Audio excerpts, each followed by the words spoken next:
चलो बतूल, अब तुम बताओ कैसे कॉल करते हैं। इस तरह से। मेरी होशियार बहन, शाबाश। अब तुम इसमें गेम खेलो, मैं जा रही हूँ।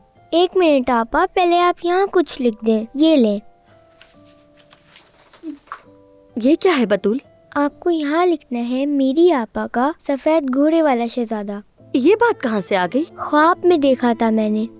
आप बहुत खुश थी और ख्वाब में आपका शहजादा भी मौजूद था। अगर आप यहाँ पे लिखेंगी शायद ख्वाब सच हो जाए। प्लीज यहाँ पे लिख दें आपा। चलें, सोच क्या रही हैं? ठीक है।